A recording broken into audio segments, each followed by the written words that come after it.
Hi, everyone. Thanks for hanging out in the kitchen with me today. I'm going to take you on an adventure. Now, I know a lot of people in the United States think Mexican food is this one thing, and we think tacos, maybe we think burritos and nachos and stuff that really only exists in the Mexican food world in the US. But I'm city, real traditional stuff. I mean, real traditional stuff. This is a recipe that I learned 40 years ago when I was living in Mexico City. And there was a place called Fonda El Pato that made this duck in Red Pipían. Okay, so I'm just going to say, stick with me. You really want to see what the people in Mexico eat? What is the real traditional cuisine of Mexico? It's not all covered with melted cheese and handheld tacos and such like that. So I'm going to teach you about making a red pipián. And you know, the only reason I'm doing this is because a bunch of you in the comments said, teach us that red pipián, because when I was doing the red peanut mole last time, everybody, and I was saying it's a little bit like a pipián, a bunch of you said, oh, teach us the pipián, or that was my father's favorite, or my uncle's, or my grandfather's, whatever. So I thought, you know, I'm going to do it, and I'm going to do it full bore. I'm going to do it with the duck, the way that I learned to make it in Mexico City. And I'm also going to do it with nopales, because so many of you said, oh, do something with nopales. That's the prickly pear cactus paddles. So I'm going to do it. It's a lot of stuff here. And as you can see, my board is covered with all kinds of ingredients here. I'm going to get started by melting a little fresh rendered pork lard. You can do this in vegetable oil for sure. And I'm going to throw in here some onion to start browning, and I'm going to put a couple of cloves of garlic in there with it, pull off the papery skins here, and then toss those. Well, I kind of mashed when I mashed them there, but toss those in with the onions. These are whole cloves of garlic, not ones that are already chopped up, because those would burn by the time the onions are brown. I'm going to throw those in there whole, because we're going to end up putting all of that into the blender jar to make the base of this pipián. Now, a pipián is similar to a mole, typically not on the sweet side like some moles, or a lot of moles are on the sweet side. These would never have chocolate in them, and they emphasize more the flavor of the seeds or nuts that thicken them. So several of you asked me about pipián, and I said, I'll do one, but tell me what kind of nut or seed was the thickener. And a bunch of people responded, pumpkin seeds. That is the most classic one. So what I have here is pumpkin seeds that are unhulled. You have to take a look, that are hulled, that are hulled pumpkin seeds, the greenish looking ones. And I'm going to pour them into this skillet that I have over a kind of medium heat here. You don't want to go too hot on this, or you'll burn the outside before they're popped. Now, when they start to pop, that's when I'm going to come back to them again. Let me just stir these onions around here, because they're starting to get a little bit of color on them. And while we are waiting for these to start popping, I'm starting to hear a little pop. Now, I will tell you that this is really critical. This toasting of the pumpkin seeds is really critical, because the texture of an untoasted pumpkin seed is very, very different than a toasted pumpkin seed. A toasted pumpkin seed has a starchier, more floury consistency to it. Oh, they're starting here. Okay. You can see we've got a little bit of brown going on them there. Okay, and you can hear them. They're popping sort of like popcorn would pop. Sometimes they'll sort of dance around in your pan, so don't be surprised if some of them pop out of the pan. It's nothing to be very worried about there. But what we want to do is change the texture of the starch content of the pumpkin seeds by toasting them. Now, if you can't find untoasted, don't worry. If you find only toasted pumpkin seeds, well, you skip this step. You just use the toasted ones. I will tell you that in the recipe that I'm going to post in a little bit, I've called for about 3/4 cup of these pumpkin seeds. And I want to tell you that the ones that are toasted will take up more volume. So it'll be more like about a cup or more. Okay, so I just keep tossing these guys here until we can see that they have toasted. This is a really good example here. And I don't know if you can see, but the color is lighter on the toasted one and it looks fatter because they go from this flat stage to right over the fire here. So I think maybe we should come over here because I was burning the back of my hand. You can see how it's a much fatter look because they go from flat to puffed up and round, and that's what they do when they're toasted properly. Okay. Now some people will say they want to toast them super slow to get no color on them. I like a little color on them. You notice when you're hanging out with me in the kitchen, I like color on my food. As I always say, color equals flavor. So something that is completely light colored will have a light flavor, and I like more robust flavors there. Okay, so these are almost done. They haven't taken too long here. My pan was a little hotter than I thought it was, but while that's going on there, let's talk about duck. So at Fonda El Pato in Mexico City, which is long gone, it didn't survive the '85 earthquake, that Fonda El Pato, they would simmer duck in a flavorful broth, and then they would dry it off, and then they would brown it in hot fat, okay, to kind of crisp up the skin there. Okay, so that was what they would do. It's a much more laborious process. If you go to a nice grocery store, you can probably find some duck breasts that are skinned and boned already. That makes life very, very simple for you. So I'm going to put some salt on these duck breasts, and then I'm going to lightly oil them and put them on the grill pan. Now, if I was doing this at home, I would have lit my charcoal fire, because I like charcoal to cook on, because I like the flavor that it gives. So I'm going to just smear that oil on there, lay these on this grill pan over here. Yeah, actually, I'm going to move it up there. So I think that'll probably do really well, because I'm going to slide something else onto this now. Clean off these here. Look at this. Yeah, they got browned, okay? There's some of them that I would probably pick out that are a little too dark there. But they'll be fine for what I'm doing, because I'm going to use these to thicken our pipían here. So I'm going to take a bunch of these out and use them just as a garnish. So I'm just going to set them on the side of my cutting board here while we talk about everything else that we have going here. Yeah. And then the rest of these guys will be going into our blender jar. Okay, so that's off to the side now. And let's talk about the next thing, which is the really unusual ingredient, which is Nopal cactus, because I wanted to make sure that everybody had the opportunity to see the way that you would clean the Nopal cactus. The Nopal cactus is, well, let's just say a kind of acquired taste if you haven't grown up on it. It took me a little while to fall in love with it.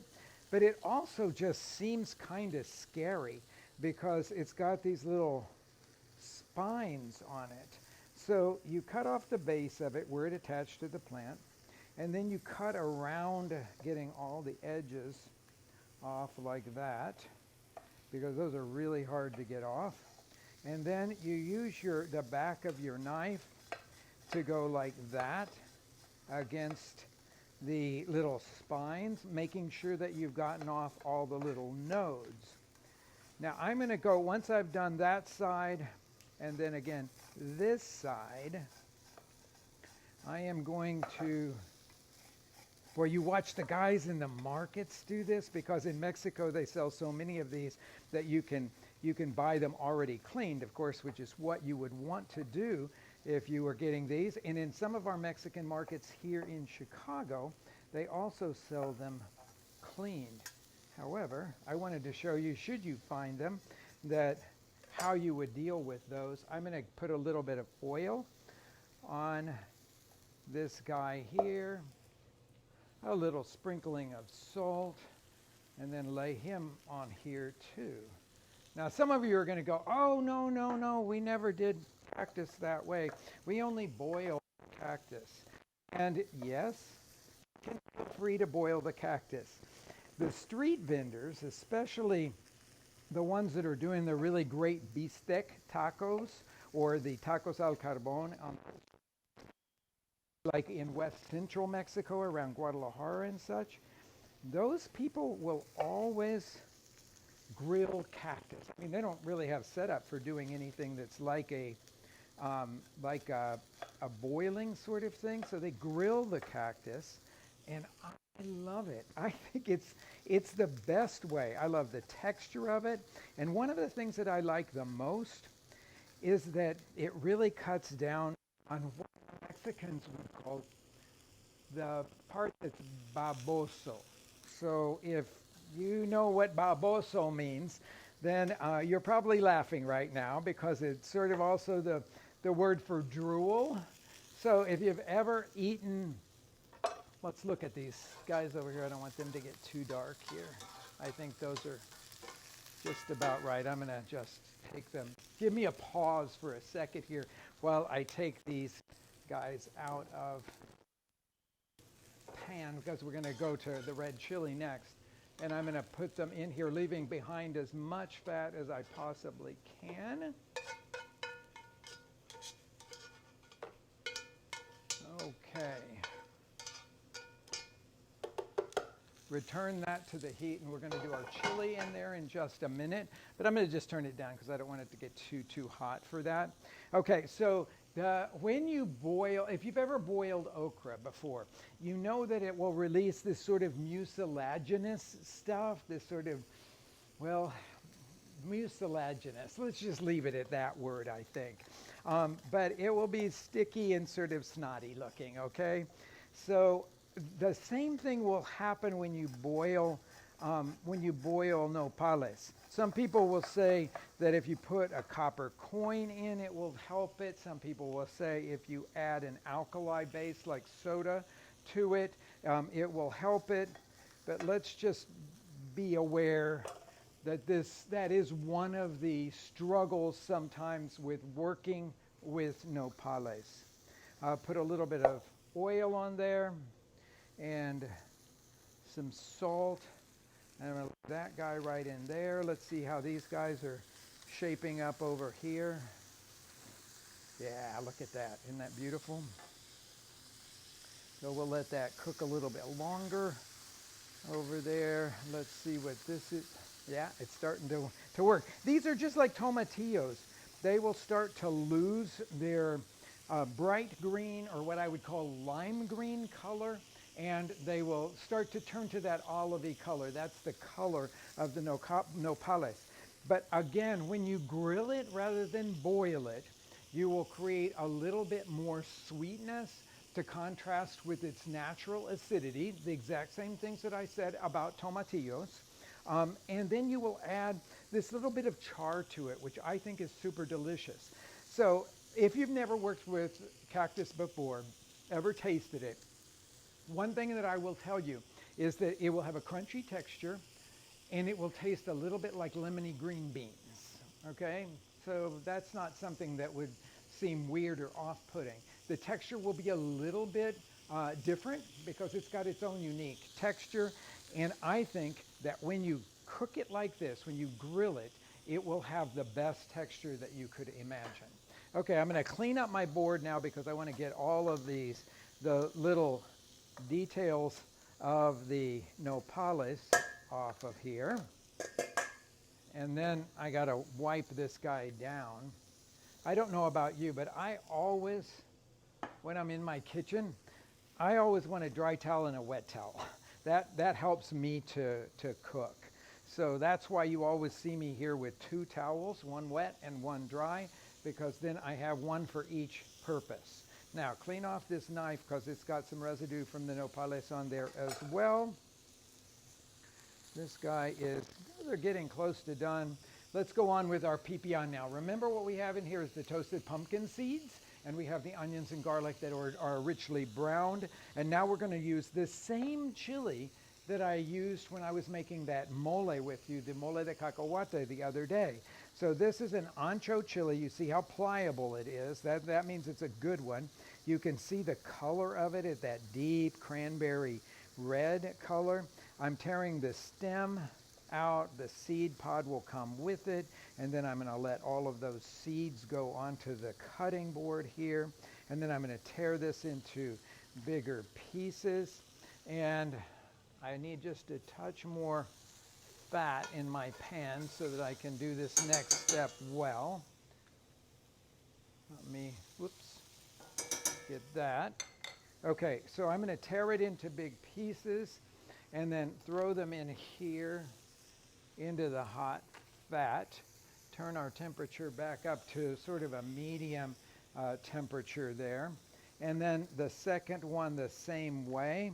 I can't, oh, and some people were asking about how do you store the dried chilies. I store them in a sealed container in a dark place at room temperature. Some people, if you're going to not use them very often at all, might want to keep them in a freezer if you have freezer space, but they will last for quite a while in the regular room temperature, just in a darker place if you have a pantry. Okay, all the seeds are going to go away here. And I'm going to take this spatula and I'm going to press these guys down into the oily over heat. I always like to lay them down. I think that's about ready. I like to lay them down skin side up because I'm going to know that they're toasted when they lighten up on the inside like that, so that it doesn't take more than a few seconds per side. This, if you've got the temperature right here. This is a dish you, like I said, I'm traditional food here with today.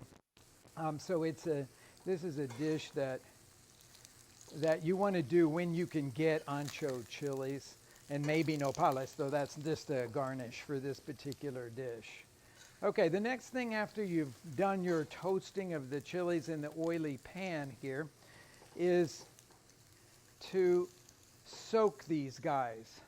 So I told you that I was only going to do things that I could do from beginning to end here, so I'm making an exception to that rule.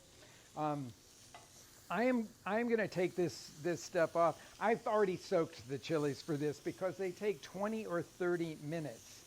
Let's talk about the seasonings for this. I'm going to leave those for just a second more. Let's talk about the seasonings that are going to go into this pipían mixture. I get these guys out of this pan now, and I'm going to actually move them over here. Right here I have them soaking, and you can see I have a dish on the top of it, and that's just to keep them submerged down in there so that they rehydrate evenly. We're going to put them into the blender with the pumpkin seeds, onions, and garlic, but not until we get all of this stuff here. So what I have here is black pepper, allspice, cloves, sweet spices, well, not the black pepper. The thyme, that is just dried thyme, that's going to go into the mortar here. And then this beautiful true cinnamon, or what, canela, Mexican cinnamon. And you see how it's like in a big, rough-looking piece. And I'm going to take just about a ½ inch of it off. You can see how easy it is to break. And then put that in there. I'm going to use this plate here to put our duck breasts off to rest now. And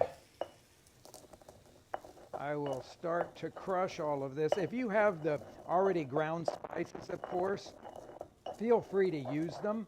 I just like the experience of doing this because I like to smell the aroma of it all, and it goes really, really fast. But I'm also a very physical cook, so I like all this part of it. So I'm crushing that. The hardest part to do will be the cinnamon stick, but it's not nearly as hard to crush as the American cinnamon stick is, which is the true cassia bark. So I'm just crushing all of this together, and now I'm going to, oh man, the smell is so great. I love that sort of black pepper with cinnamon flavor. So look at what I've got here now. Just less than a minute of grinding gave me something that is so incredibly fresh smelling and aromatic. I'll use a little brush here to brush this all into the blender jar. I'm going to add what would be the equivalent of a piece of bread. Here are soaked chilies, and I'm going to grab these guys. Nice, beautiful. I'm going to grab these guys. Now look at them. They have rehydrated, and that's what they look like. That's just beautiful. And again, these are aromatic as well. Now, do you use this soaking liquid? I always suggest that you taste it. And if it has a lot of bitterness to it, which this one actually has a fair amount of bitterness to it, and it's really spicy, meaning these anchos are really spicy, which not, I wouldn't use it. But you need to make that choice. Okay. Blending. I have some dark chicken stock because that's what we have here at the restaurant. So I put about a cup and a half of that in there. And then we're going to blend this. Before we go on with that blending, let's take a look at these Nopal cactuses over here. Do you see how they've browned nicely? They got grill marks on them, and they're soft like that. That's what I'm looking for, is that kind of softness. Okay, if it didn't have that kind of softness, then it wouldn't be ready. These are all ready, except this one right here. You see where it's still limey green? That part is not ready. So I'm just going to lay it down like that, take the other one, which is completely ready, and lay it over here. And let's put the blender on now. Now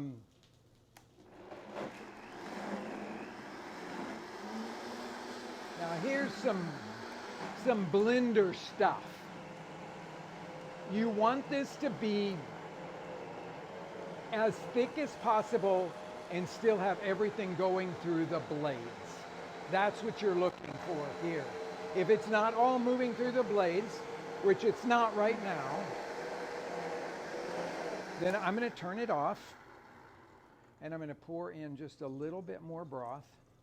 But if I poured a lot of broth in here, my problem would be this, that everything would just fly up at the top, and it would never suck everything into the vortex and blend it smoothly. So that's what I'm...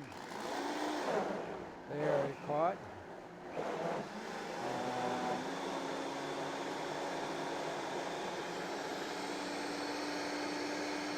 Okay. I'm going to do it once more, add just a touch more broth to it. And turn it back on. Now I have it moving all through it. Before it was stopping a little bit.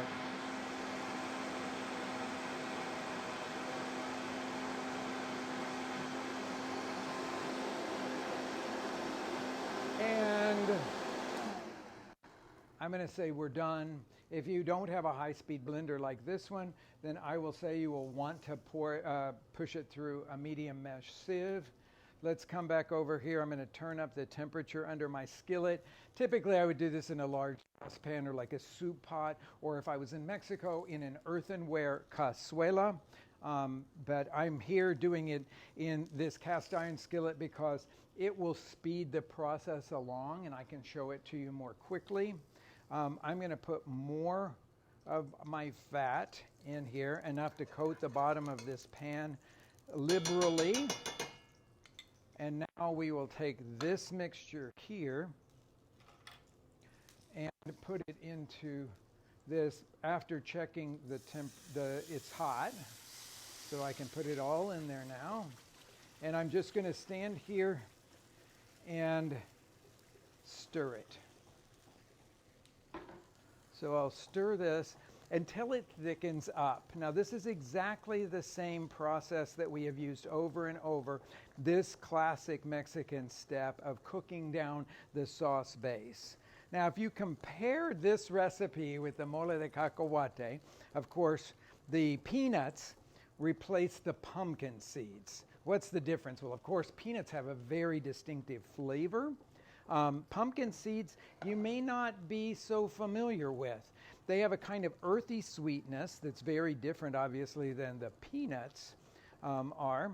But in this case, what you'll notice difference between these two recipes is that they almost have the same ingredients and almost the same proportions, except this one doesn't have the tomato in it. So this is going to turn out, what I will say is a little bit more of it's a more unique flavor, unique to Mexico City and South. This is the kind of thing, this really beautiful nuttiness that you find in these kinds of sauces, or seediness in this situation since it's a pumpkin seed. It's a very unique flavor, and I have fallen totally in love with it, and you don't find it anywhere else in the world. So let's talk about what Mexico gave the world, because most people will point to what's called the Three Sisters. And those are corn. Corn is native to Mexico. Beans, all those beans that you know around the world that are all in the Phaseolus family, those are all from Mexico. When I say the Phaseolus family, that's like your everything from your navy beans to your black beans and kidney beans and all of that. Those famous Italian beans called cannellini beans, that's all, they originated in Mexico and then were taken all over the world. The third thing, they're not related to fava beans or lentils or chickpeas. Those are in different families, and those came from Europe to Mexico. But all the stuff in the Phaseolus family is all from Mexico, no matter where it ended up in the world and became famous. So we did corn and beans, and then the third thing is squash. But what most people don't think about when they're thinking about squash is that they're thinking about the flesh of the squash plant, because that's what we eat all the time. But in ancient times, in pre-Columbian times, the squash was mostly grown for its seeds. And the seeds have high protein content, and they have fat. And anytime that you could find fat in the vegetable world, people really love it because it makes you feel fuller longer. Okay, now we're ready to go on to the final step of this. Do you see what this looks like here? You can easily see the bottom of the pan. It's gotten quite thick here, as thick as tomato paste would be. And I'm going to add the rest of the broth to this. And then we're going to let that simmer for just a few minutes while we do one more thing here and season this mixture. Now, Pipían, I will say, when I talked to you about mole and seasoning mole, and I said it takes a lifetime to learn how to season a mole really, really deftly, Pipían's a little more forgiving than that. It's an all-savory dish, always an all-savory dish, so we will just let that simmer along, and then we'll talk about the use of salt and sugar in a Pipían in just a second. Last thing I've got to do here for the making, or for my garnish for this, is to steam some potatoes. The little red skin potatoes are so popular in Mexico. So that's what I chose to use with this one. And I'm going to use the technique of steaming in the microwave here. I was really happy to see that some of you in the comments have said at first you weren't a believer in my steaming in the microwave method here that I like to use so much because it's so convenient. but now you've become believers in it. I'm going to step to the microwave. I'm going to cover it with this cover that I have, or you can cover it with plastic wrap and poke a few holes in it. And then 3.5 minutes.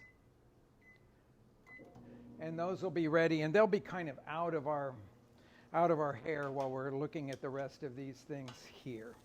Okay, this is certainly done now. We've got our duck breasts over there.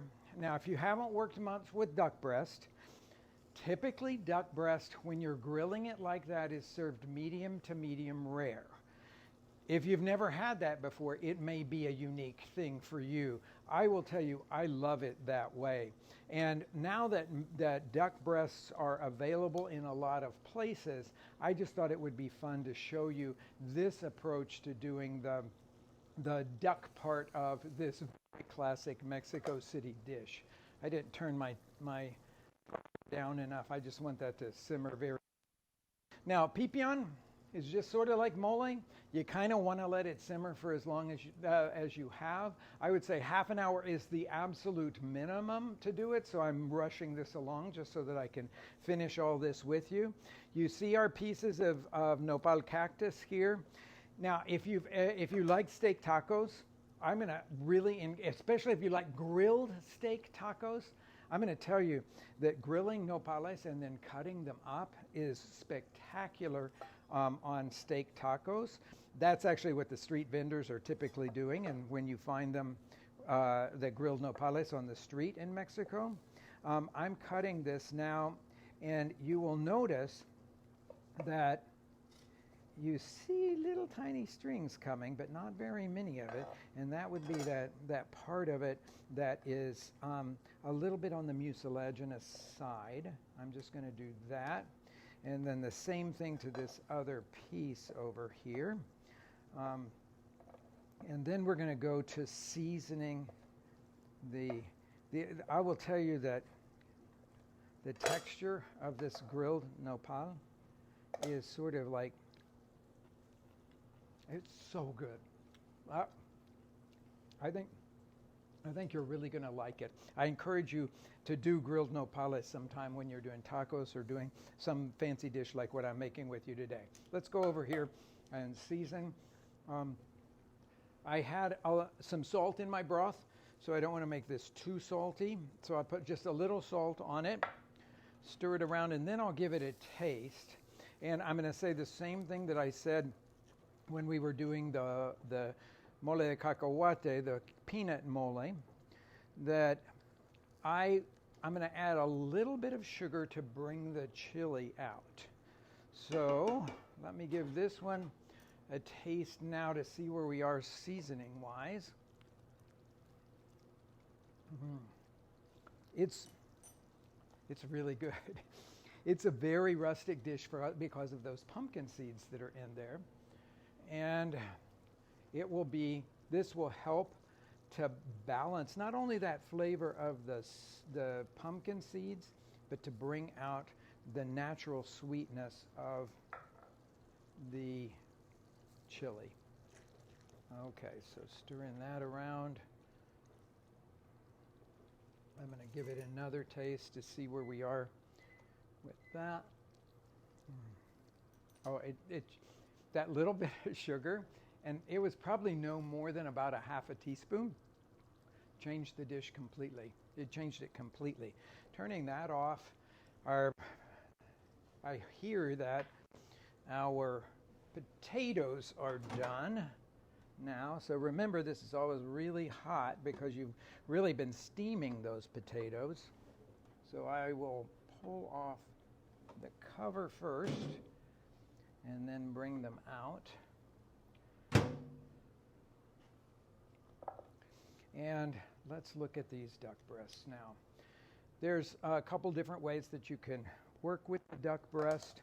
One is to slice it this way, a bias cut.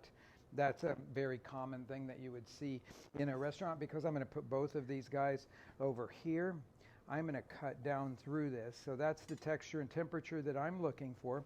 I'm going to make long planks of this. And you can see how it's just done exactly medium now. And I'm going to move that guy over here. And then we'll do our final plate here. Yeah, that came out just perfect. So again, the grill pan came to my aid. Even though I don't have a grill here, I can use the grill pan. Let's put into our serving plate now some of this beautiful pipían. Now, it should be about the consistency of cold, heavy cream. This one it's nice. It could be just a touch thinner for my taste. But I'm going to put it out like that. We will put I'm going to find a spot here where I can make a pretty plate to show all of you. So let's just say we would come like this and this, and just making a little crosshatch of these guys all the way down here. It just makes for a pretty presentation of it, and then everybody can have the piece that appeals to them the most. And then I'm going to take these nopales. Remember, everything here is already seasoned. And so I will take some of these steamed potatoes to put around here.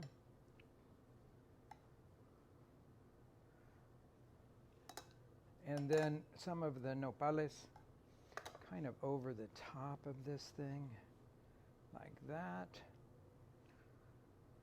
And by the way, the nopales, when I learned to make this dish, the nopales were served as, the whole thing was, the meat was in big chunks with nopales and the potatoes in the pipían. And the whole thing was more like a big stew. I will tell you one thing. One of my favorite ways to do this is to take pork shoulder, cut it into pieces, simmer them till they're tender, use the broth to make the sauce, and then return the tender pieces of pork in that. You could put the nopales in there if you wanted. You could put some potatoes in there. I've got some of these pumpkin seeds to sprinkle over the top of it.